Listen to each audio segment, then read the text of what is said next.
The mountains had been frozen for as long as anyone could remember. Not the natural freeze of winter that came and went with the seasons, but something deeper, more permanent, a cold that had seeped into the very bones of the earth and refused to leave.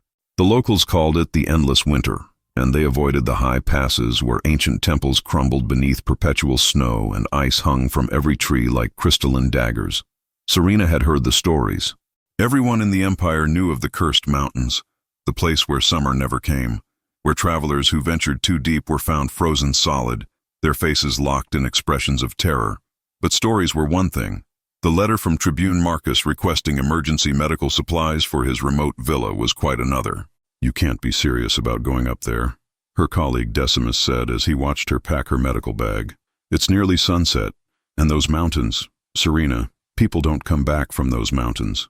People also don't survive infected wounds without proper treatment," Serina replied, wrapping vials of herbal remedies in cloth. "The Tribune specifically requested someone with surgical experience. That's me. Send someone else." "There is no one else," Serina said firmly. "The other healers are all tending to the fever outbreak in the lower districts. I'm the only one available." What she didn't say was that she wanted to go.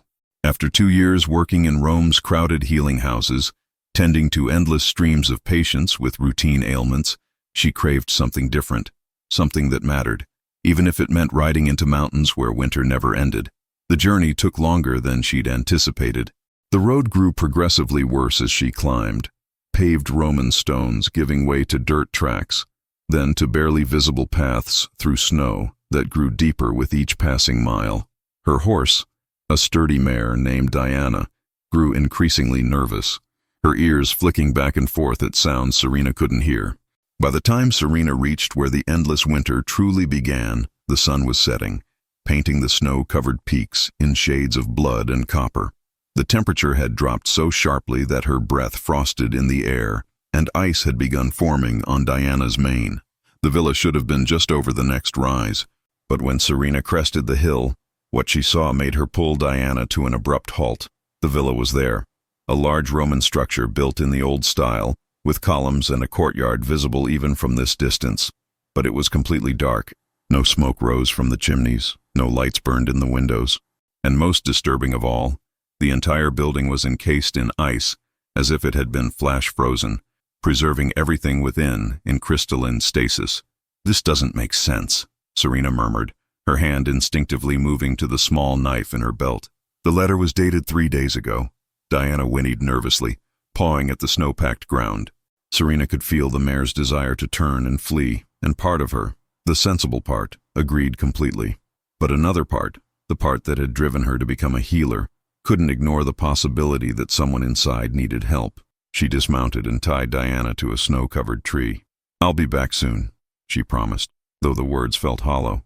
The walk to the villa should have taken minutes. Instead, it felt like an eternity. The snow was deep enough that Serina had to lift her knees high with each step, and the cold was so intense it burned her lungs. Halfway there, she began to hear it, a sound that made her blood run cold. Howling. Not the normal howling of wolves. This was different, higher-pitched, almost crystalline, as if the sound itself was made of ice.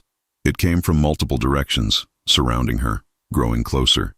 Serina's hand tightened on her knife, though she knew the small blade would be useless against a wolf pack. She forced herself to keep walking, to focus on reaching the villa's entrance. The wolves appeared when she was perhaps 50 yards from the main gate. They emerged from the snow like ghosts. 5 of them, each the size of a small pony, their fur white as fresh snow and covered in frost that never seemed to melt. Their eyes glowed with an eerie blue light, and steam rose from their bodies as if they burned with internal cold rather than heat. Serina froze, her clinical mind noting impossible details even as terror flooded her system. The wolves' breath came out as ice crystals rather than simple vapor. Their paws left prints that immediately filled with ice, and most disturbing, she could see through them in certain lights, as if they weren't entirely solid. The largest wolf, easily the size of a small bear, took a step toward her. Serina raised her knife knowing it was futile. The wolf didn't attack. Instead, it lowered itself to the ground in a posture Serina had never seen from a predator. Head down, ears back, almost submissive.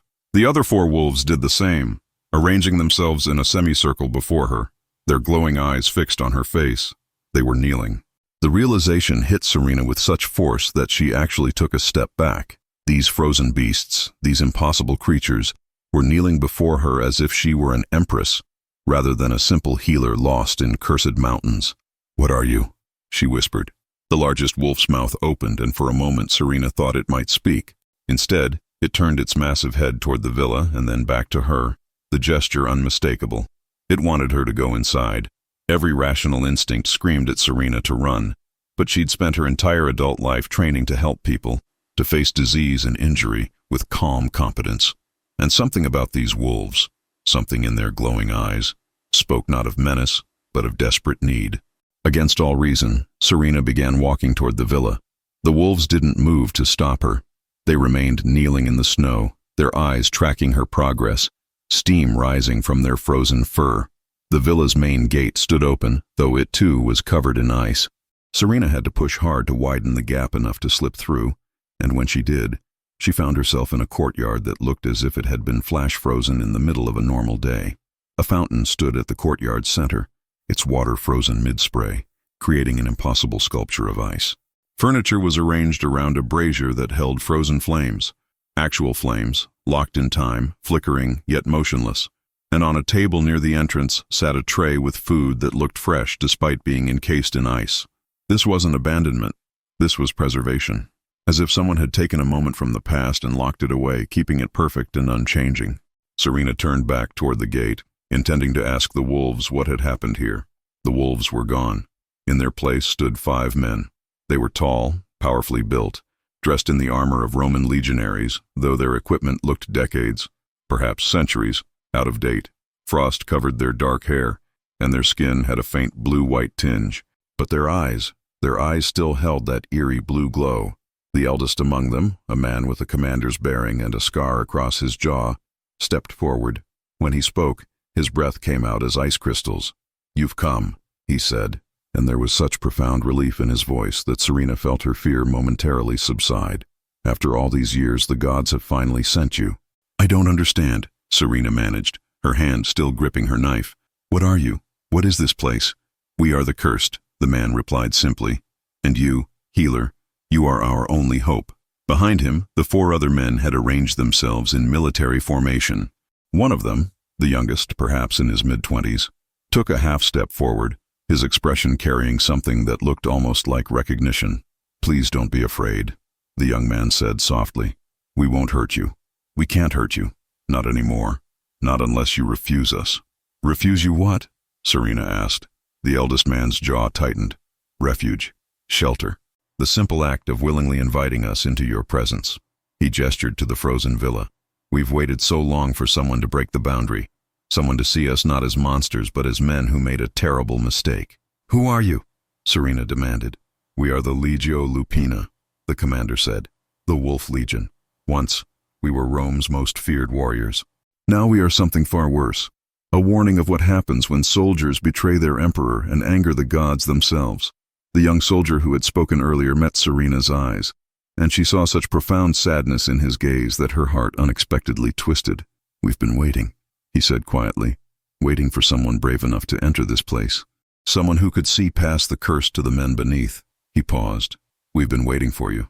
And as the frozen flames flickered in their impossible stillness, and the ice caught the last light of the dying sun, Serina realized that her simple mission to deliver medicine had just become something far more complicated and far more dangerous than she could ever have imagined. Serina's medical training had prepared her for many things: compound fractures, battlefield amputations, plague outbreaks, even the occasional poisoning. But standing in a frozen courtyard facing 5 men who had been wolves moments before was not covered in any text she'd studied. "This is impossible," she said, though the words felt absurd even as she spoke them. Everything about this situation was impossible, yet here she stood. "Impossible," the commander agreed with a bitter smile. "Yes, that's what we thought too, 200 years ago when Mars himself pronounced our sentence. 200 years. Serina's mind struggled to process that. These men had been cursed before Rome conquered half the known world, before her grandparents were born. "You're lying," she said, though uncertainty colored her voice. "The letter from Tribune Marcus." "There is no Tribune Marcus," the young soldier interrupted gently. "We wrote the letter. We've written dozens over the years, each one carefully crafted to bring someone to this place during our 7 nights of awakening. But the seal, the official markings, are easy enough to forge when you have centuries to perfect the skill, the commander said. Forgive the deception, but would you have come if the letter had read, "Please journey into cursed mountains to meet 5 soldiers transformed into frozen wolves"? Serina had to concede the point. Why me? Why now? We have tried before, the commander confirmed. But those who came always fled at the sight of the wolves, or they entered the villa but refused to acknowledge us once they saw what we'd become. He gestured to where she stood. You didn't run. You came closer, and when you saw us kneeling, you entered anyway. I thought someone might need medical attention, Serina said, feeling foolish. And that, the young soldier said, taking another careful step forward, is exactly why the curse can be broken by someone like you. Not a warrior, not a priest, but a healer. Someone whose first instinct is to help rather than harm. Serina studied him more carefully. Unlike the commander with his battle-scarred face, this young man had softer features, though they were sharpened by the same blue-white tinge. His dark hair was frosted at the tips, and when he met her gaze she saw intelligence, pain, and something that looked almost like hope. "What's your name?" she asked.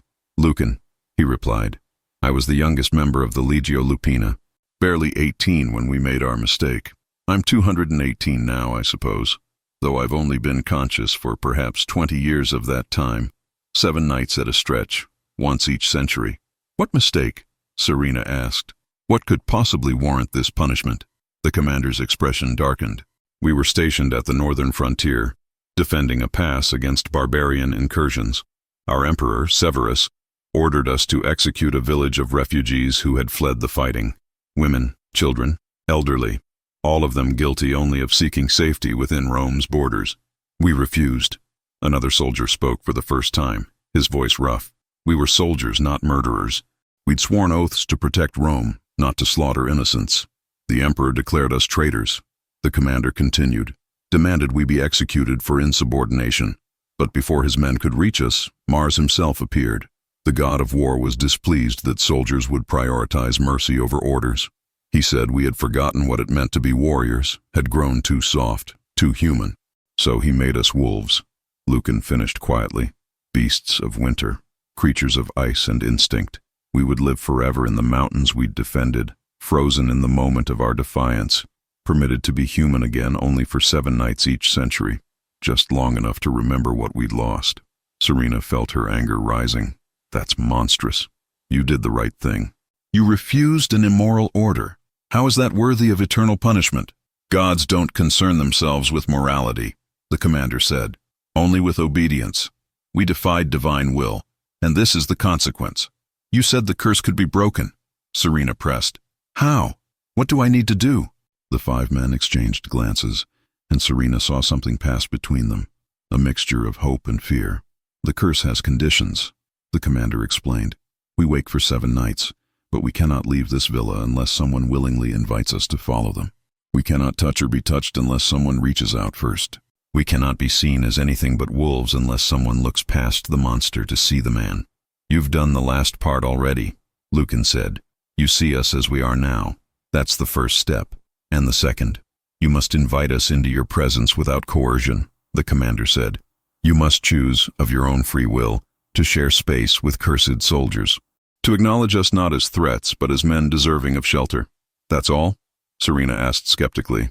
"That seems too simple." "It's simple in concept," Lucan agreed. "But in practice it requires you to overcome every survival instinct you possess, to look at creatures that exist in violation of natural law and choose compassion over fear. In 200 years, no one has managed it." Serina looked around the frozen courtyard, at the impossible flames and crystallized water, at the 5 men marked by divine punishment.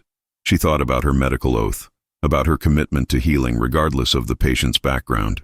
"If I do this," she said slowly, "if I invite you in and break this boundary, what happens to you?" "We become more human," the commander said. "The curse's grip loosens. Instead of 7 nights, we might have weeks, months even. We could leave this villa, experience the world beyond these frozen peaks. And what happens to me?" The question hung in the cold air. The 5 men looked at each other, and this time Serina saw real fear in their expressions.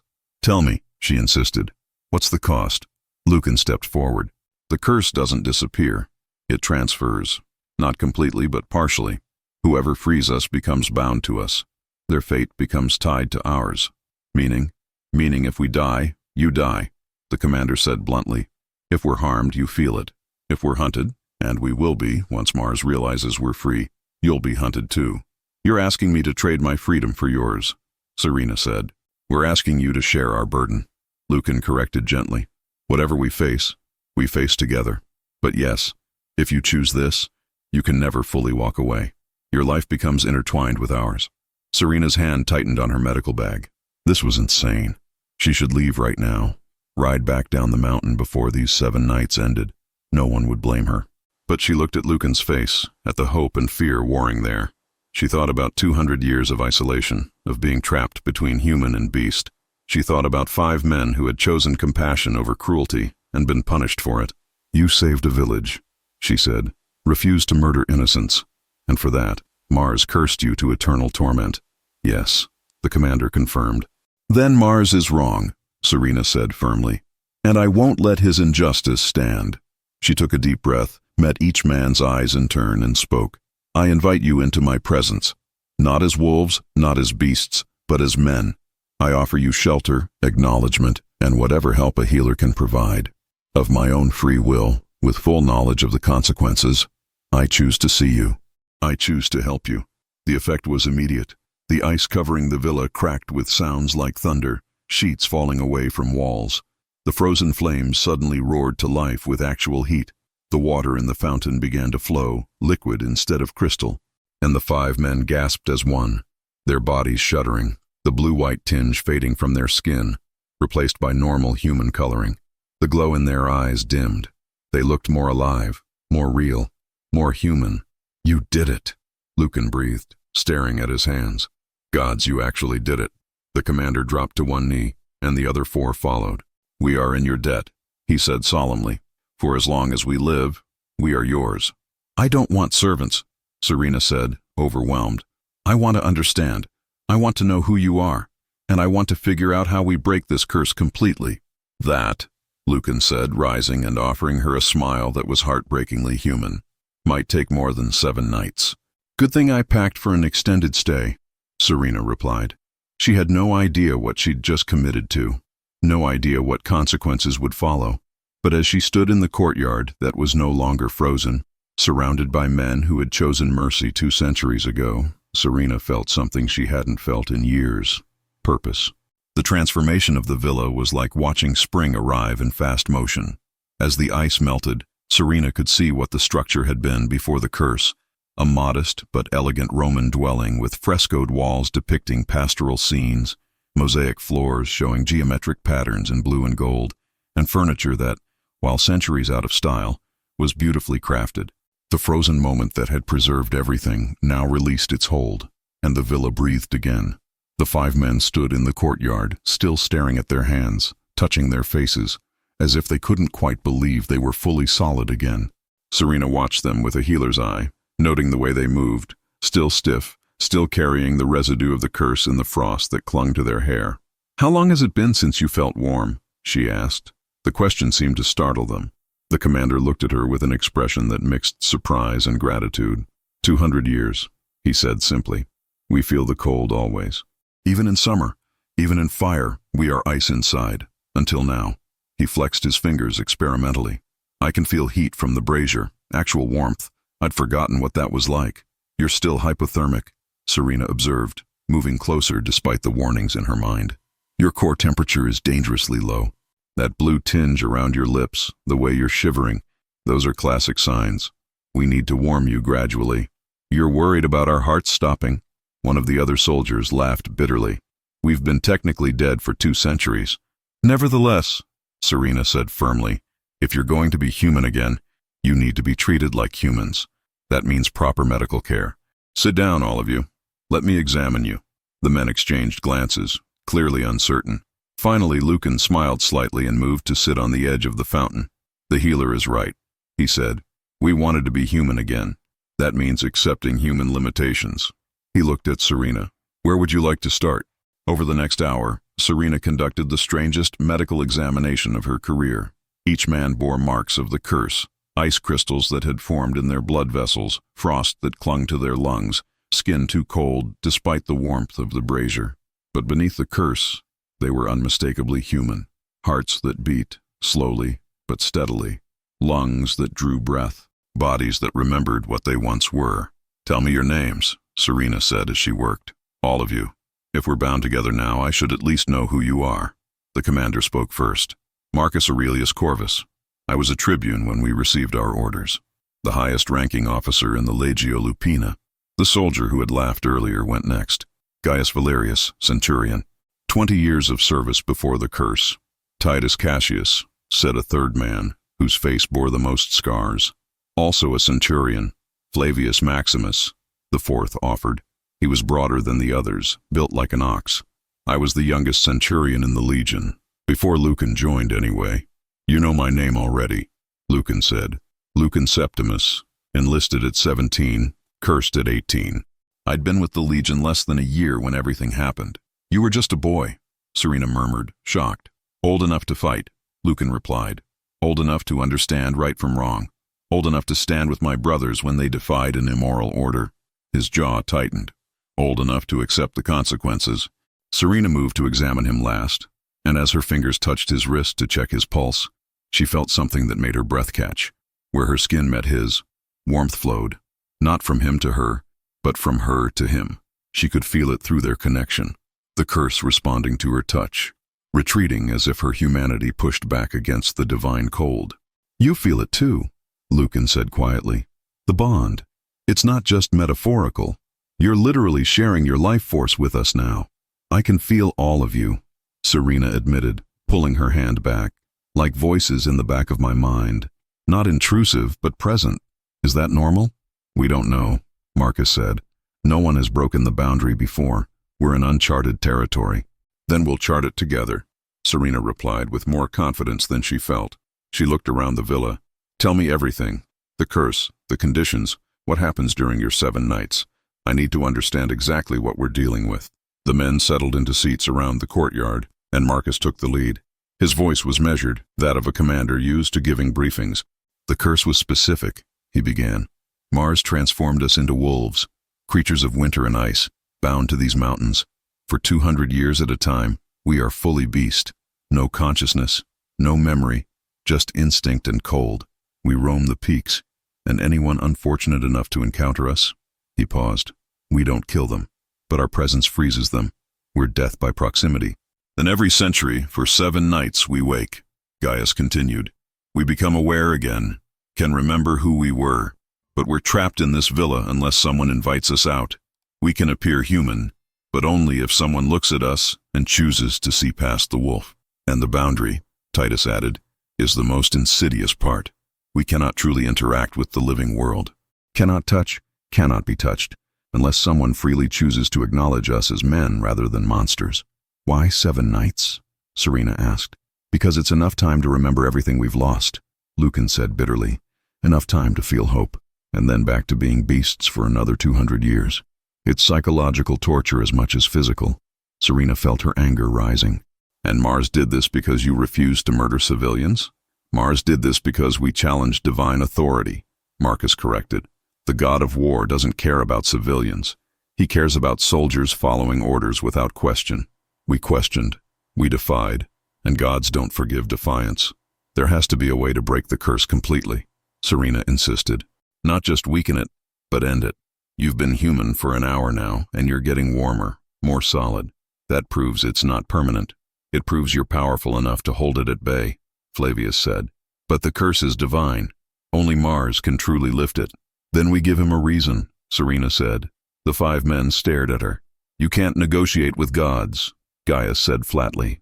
They're not human. Mars cursed us as a lesson to other soldiers. He won't undo that lesson. Maybe not, Serina agreed. But gods respond to sacrifice, don't they? To grand gestures. Mars values strength, courage, loyalty. What if we give him a reason to see you as warriors again rather than as failures? What are you suggesting? Marcus asked, his commander's instincts engaged. I don't know yet, Serina admitted, but we have time to figure it out. You said 7 nights, but that was before the boundary was broken. How long do we actually have now? The men looked at each other, uncertain. We don't know, Lucan said. This has never happened before. We might have weeks, we might have months, or Mars might realize what's happened and end our awakening immediately. Then we don't waste time, Serina decided. We plan, we prepare, and we find a way to prove to Mars that his curse was unjust. She looked at each man. You were willing to defy an emperor to save innocence. Surely you're willing to defy a god to save yourselves? Marcus smiled, and for the first time Serina saw what he must have been like as a young tribune, confident, determined, ready to face impossible odds. We already did that once, he said. Didn't end well for us. Then let's make sure it ends better this time, Serina replied. As the fire burned warmer and the last ice melted from the villa's stones, the 5 cursed soldiers and the healer who had bound herself to them began to plan their impossible rebellion against divine judgment. None of them mentioned what they all knew, that Mars was already watching, already aware of what had transpired. The god of war did not forget his lessons, and he would not allow his curse to be broken without a fight. But for now, in the warmth of returned humanity, they had hope. And sometimes, hope is the most dangerous weapon of all. 3 days passed in the villa, and Serina began to understand the true nature of what she'd agreed to. The bond she shared with the 5 men was more profound than she'd initially realized.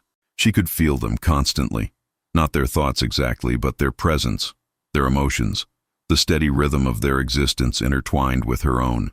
When Marcus felt frustration planning their strategy, Serina's chest tightened. When Lucan felt hope, warmth bloomed in her heart. When any of them experienced pain, she felt echoes of it in her own body. It was exhausting and exhilarating in equal measure. You're not sleeping, Lucan observed on the 3rd night. He'd found her in the villa's small library, surrounded by ancient scrolls she'd discovered in a storage room. You need rest, Serina. The bond works both ways. If you exhaust yourself, we feel it too. I'm fine, she lied, rubbing her eyes.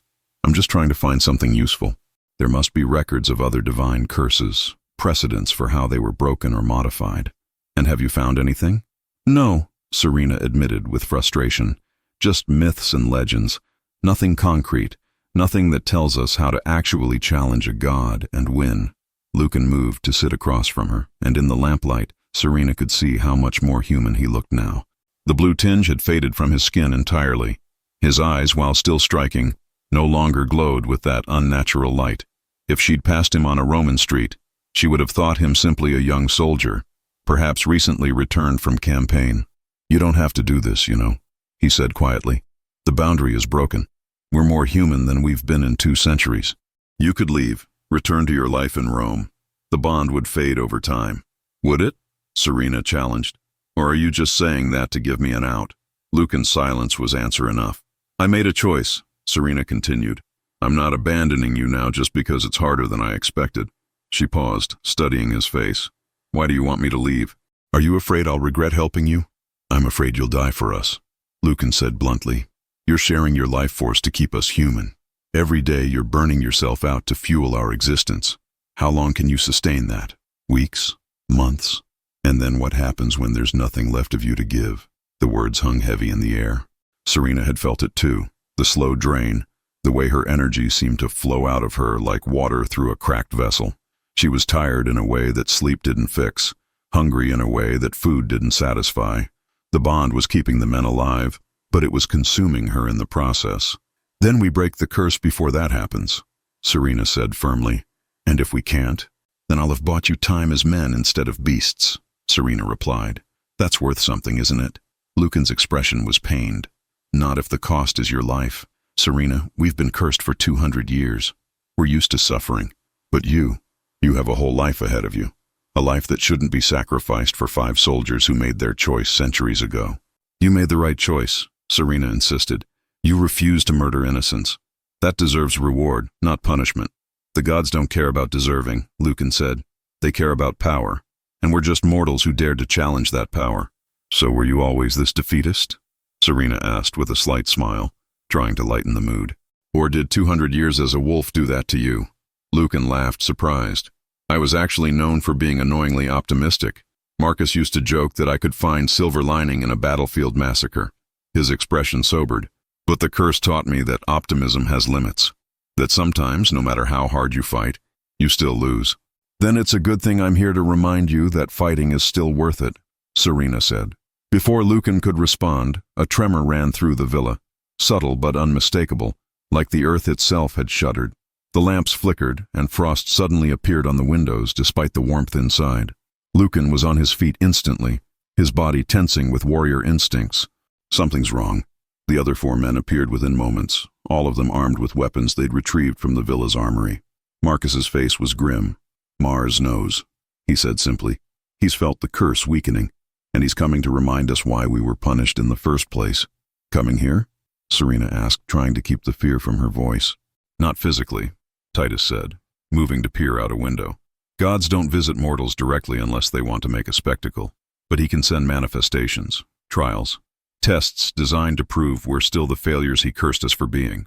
Another tremor, stronger this time. The temperature in the villa dropped sharply, and Serina's breath began to frost in the air. Through the bond, she felt the curse surge, attempting to reassert itself, trying to drag the men back into their wolf forms. "Fight it," she said urgently, moving to place her hand on Lucan's arm. Where she touched him, warmth flowed, pushing back against the divine cold. "Don't let him take you back. It's not that simple," Gaius growled, his voice already roughening. "When a god exerts his will directly, mortals don't get much choice in the matter." But Serina had spent 3 days feeling the bond, learning its contours, understanding how her life force intertwined with theirs. She'd noticed something the men hadn't. The connection wasn't one way. Just as she could feel them, they could draw on her. Her humanity, her warmth, her absolute refusal to let them be taken. "Then we don't face him as mortals," Serina said, an idea forming. "We face him as what we are now, something neither fully cursed nor fully free, something he didn't account for." "What are you talking about?" Marcus demanded. "The curse made you wolves. I broke the boundary and made you men.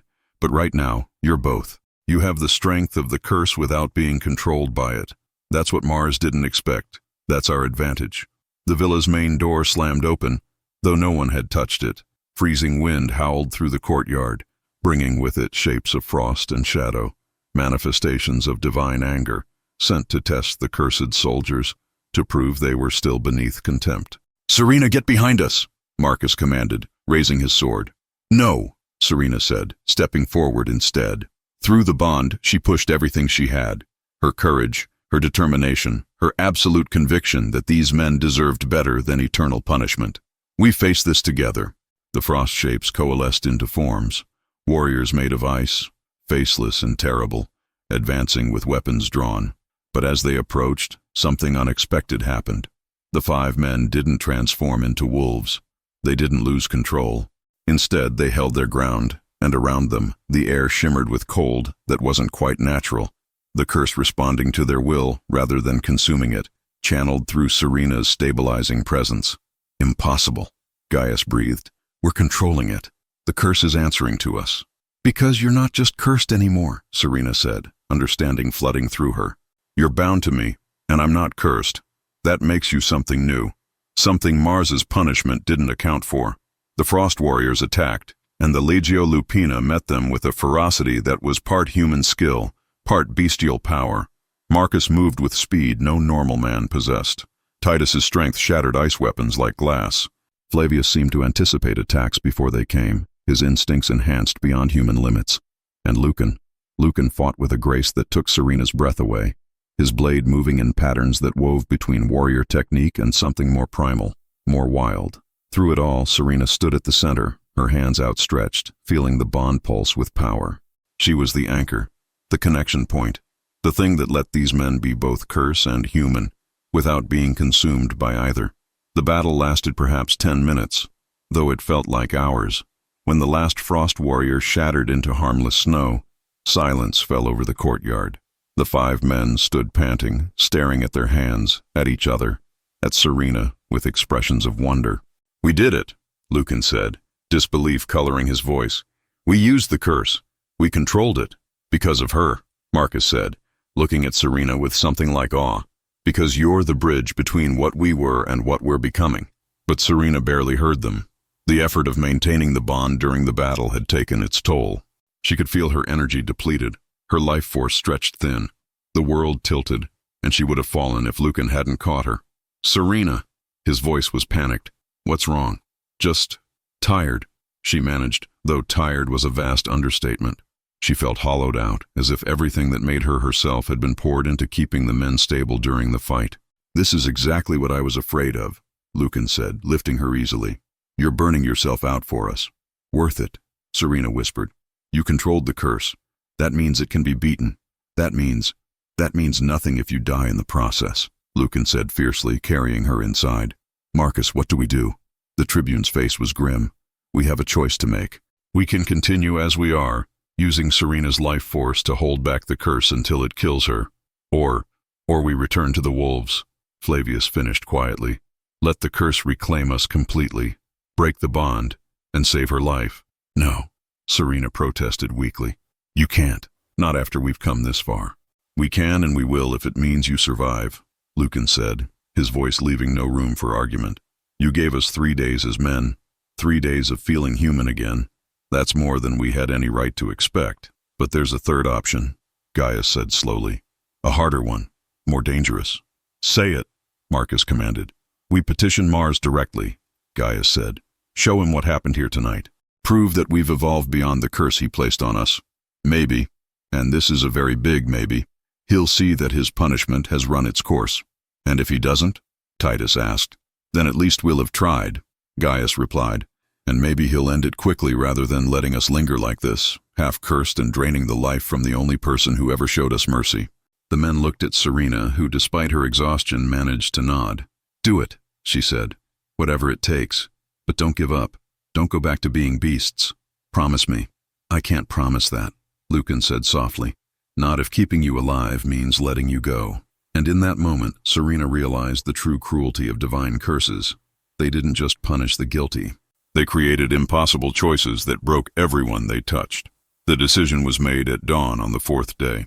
Serina had recovered somewhat from the battle with the Frost Warriors, though she could feel the permanent toll it had taken. She was thinner now, her face drawn, dark circles under her eyes that spoke of more than exhaustion. The bond was consuming her, and they all knew it. "We petition Mars at the temple," Marcus announced as they gathered in the courtyard. "The old one, at the peak of the highest mountain. That's where the god cursed us originally. If he'll hear us anywhere, it will be there." "Can Serina even make that climb?" Titus asked, concern evident. "I can make it," Serina said firmly, though standing made her head swim. "I'm not staying behind while you face a god alone. You shouldn't have to face him at all," Lucan said, moving to support her when she swayed. "This is our burden, Serina. Our curse. The bond makes it my burden too," Serina replied. "Besides, you need me there. I'm the proof that the curse can be changed. Without me, you're just 5 cursed soldiers begging for mercy. With me, you're evidence that divine judgment isn't absolute." The journey up the mountain took the entire day. The path was treacherous, covered in ice that never melted, wind howling through crevasses. More than once Serina stumbled, and each time one of the men caught her, usually Lucan, who had taken it upon himself to stay at her side. "You should have been a centurion," Serina said as they climbed, trying to distract herself. "You have the protective instincts for it." "I would have been," Lucan replied. "Marcus was training me. Said I had potential if I could learn to temper my optimism with pragmatism." He smiled slightly. "Never got the chance to finish that training." "You still could," Serina said, "if we break the curse." They reached the temple as the sun began to set, painting the snow-covered peaks in shades of blood and fire. The structure was ancient, predating Rome itself. Massive stone columns supported a partially collapsed roof, and in the center stood an altar stained with centuries of sacrificial offerings. The temperature dropped the moment they stepped inside. Not natural cold, but supernatural chill that marked divine presence. Frost crept across the stones, forming patterns that looked almost like words. "He's here," Marcus said quietly, or at least his attention is. "Mars!" Gaius called out, his voice echoing. "God of war, we petition you! We, the cursed of the Legio Lupina, ask for audience!" For a long moment, nothing happened. Then the altar burst into flame. Not normal fire, but crimson and gold, burning without fuel, radiating heat that somehow made the temple colder. A voice spoke from the flames, deep and resonant, carrying divine authority. and barely contained rage. "You dare summon me?" The words physically pressed down on them, forcing everyone but Serina to their knees. She remained standing through sheer stubborn will, though her legs shook. "We dare because we have no choice," Marcus said, his voice strained. "Lord Mars, we have served your punishment for 2 centuries, but circumstances have changed." "Circumstances?" The flames roared higher. "You think divine judgment changes with circumstances?" "I cursed you as a lesson, to you and to all soldiers who might consider placing mercy above obedience." "The lesson has been learned," Gaius shouted. "Every soldier in the Empire knows the story of the Legio Lupina. Continuing the curse serves no purpose except cruelty." "It serves my purpose," Mars replied, "which is all that matters." Serina felt anger surge through her exhaustion. "So divine justice is just divine ego?" she called out.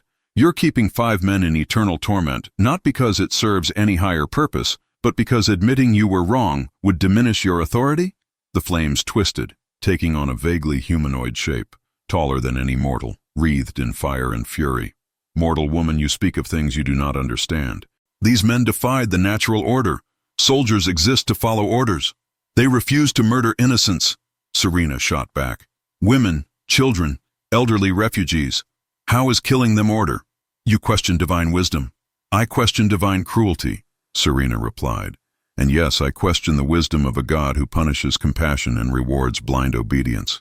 "A unified empire," Mars said. "A strong one. An empire of monsters," Lucan said, finding his voice despite the divine pressure. "Lord Mars, I've had 200 years to think about this. When you made us wolves, you thought you were punishing us. But wolves protect their pack. Wolves have loyalty and honor." He stood, fighting against the weight. "You tried to make us beasts, but even as beasts, we weren't cruel. That humanity you tried to strip away, it remained. And now," Marcus added, also rising, "we're something you didn't anticipate. Part man, part curse, held together by a woman brave enough to look at monsters and see worth." The flames roared, and for a moment Serina thought Mars would destroy them all. But then a figure stepped from the fire, a man in legionary armor, taller than any mortal, his eyes burning with eternal war. "Interesting," Mars said, his voice still carrying power but now focused, personal. "You believe you've transcended my curse." "We believe compassion is stronger than punishment," Marcus replied. Mars turned his burning gaze on Serina. "You, healer, do you understand what you've done? The bond you created doesn't just weaken my curse, it insults it. I've taken cruelty and added compassion," Serina replied, meeting the god's eyes. "If that insults your curse, then your curse deserved to be insulted." Mars laughed, a sound like armies clashing, terrible and magnificent. "You have courage, mortal. Foolish courage, but courage nonetheless." He looked at the 5 men. "And you've changed. The curse hasn't been broken, but it's been transformed. You're neither fully human nor fully beast. Because of her," Lucan said, moving to stand beside Serina. The god circled them slowly. "I could end this now. Destroy you all. Reassert my curse. That would be my right." "It would," Marcus agreed. "But it would also prove that you fear what we've become." Mars stopped. "Careful, mortal. We've been defiant from the beginning," Marcus replied. "But answer me this. In 200 years, what have you accomplished? Are soldiers more obedient? Or have we become a cautionary tale that makes warriors fear doing the right thing?" The god was silent. Then he spoke, and his voice carried something unexpected, consideration. "You make a point. Perhaps my curse creates weakness of a different kind." "Then lift the curse," Serina said. "Let them be human again." "No." Serina's heart sank. "But," Mars continued, "I will offer a choice. The curse stands, but I will modify it. You may live as men, sustained by this woman's life force. You will have mortality returned, aging resumed. And the cost?" Marcus asked. "The woman dies," Mars said simply. "The bond will consume her. Perhaps months, perhaps a year. When she dies, the curse returns in full." "No," Lucan said immediately. "We won't accept that. Then I'll restore the original curse. The woman will be freed, her life restored. You'll suffer as you have for 2 centuries more." It was an impossible choice.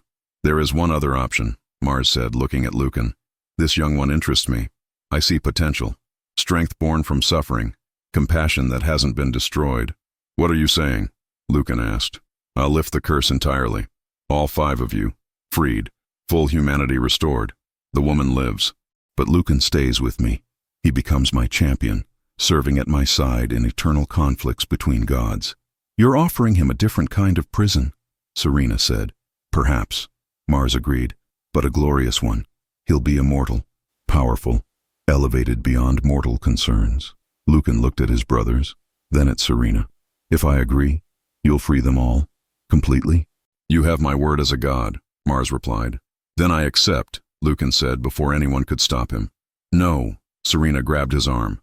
Lucan, you can't. I'm trading my freedom for yours, Lucan corrected gently. That's not a curse, that's a choice. The first real choice I've made in 200 years. He turned to Mars. But I have conditions. You will never ask me to harm innocents, and you will allow me to visit them, once per year for 1 day. Mars considered, then nodded. Acceptable. Step forward, Lucan Septimus. Lucan, please, Serina begged. You gave me 3 days as a man, Serina. Let me give you something back. Your life, your future. He kissed her forehead, then stepped away.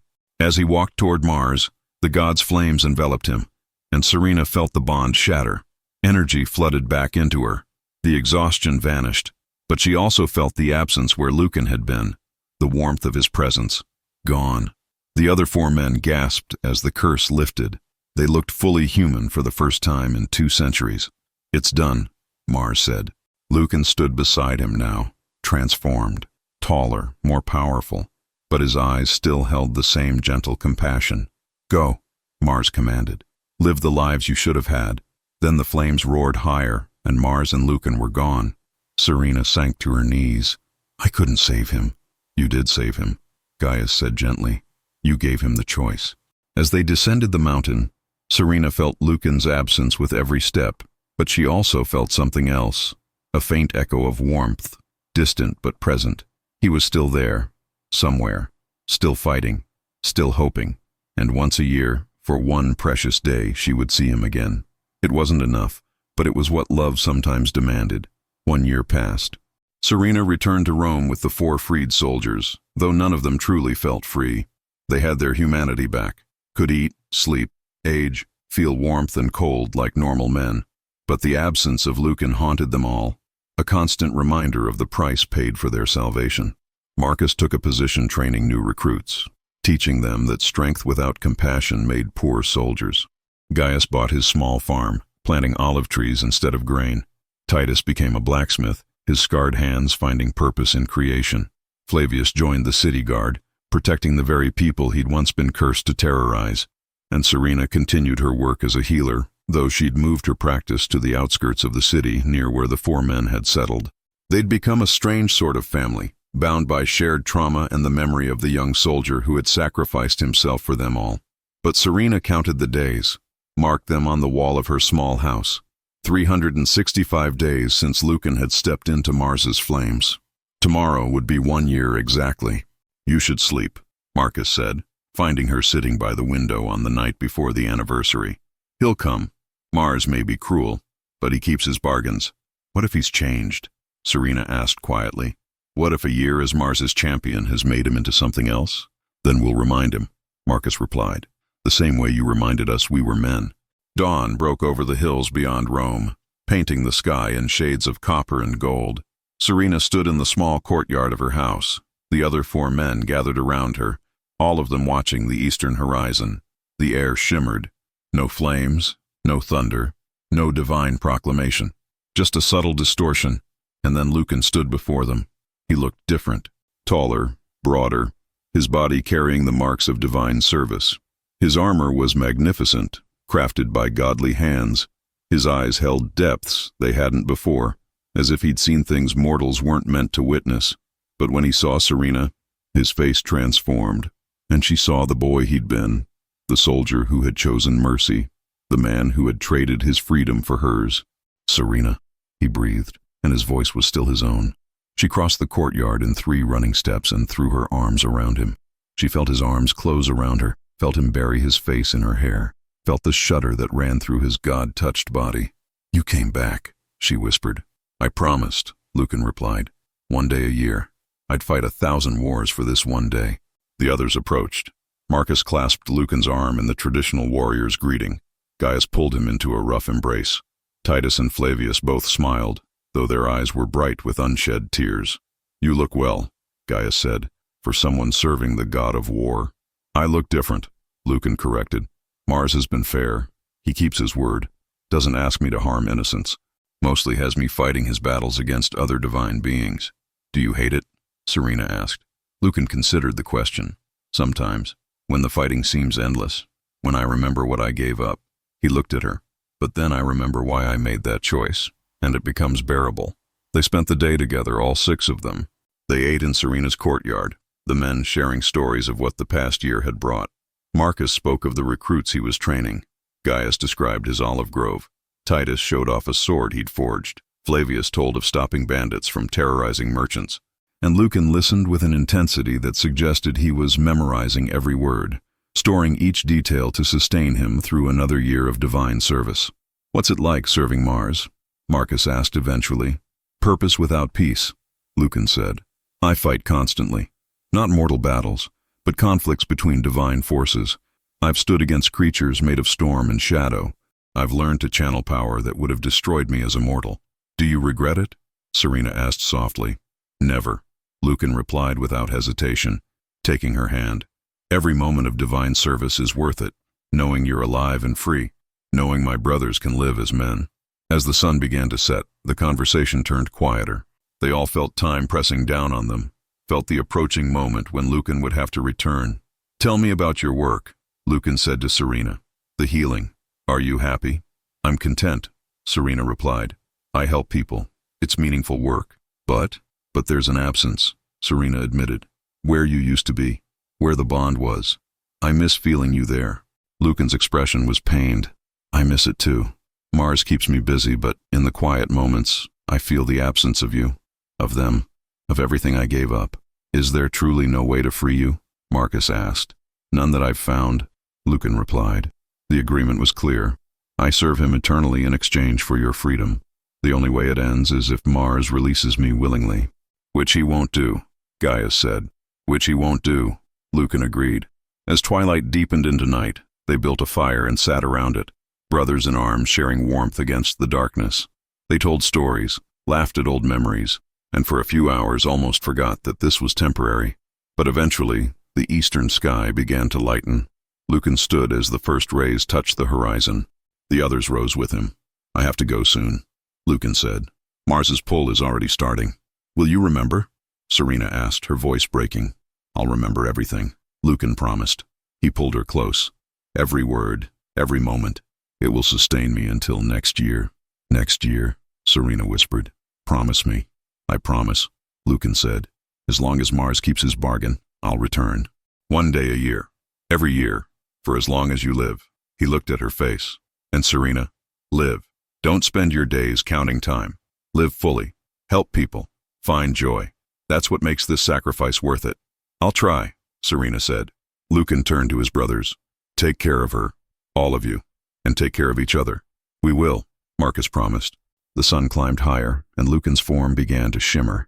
He was being pulled back to Mars's realm. "I love you," Lucan said, looking at Serina one last time. "I loved you from the moment you walked through those villa gates. That love is what keeps me human, even as I serve a god." "I love you too," Serina replied, tears streaming. "Come back to me. Always come back. Always," Lucan promised. Then he was gone, vanishing with the morning mist.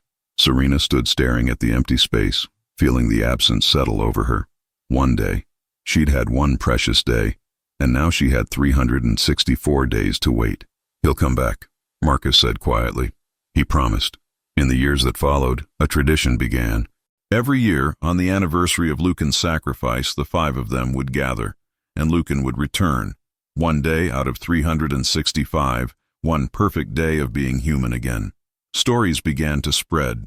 Shepherds spoke of seeing 6 figures walking the hills at dawn on a specific day each year.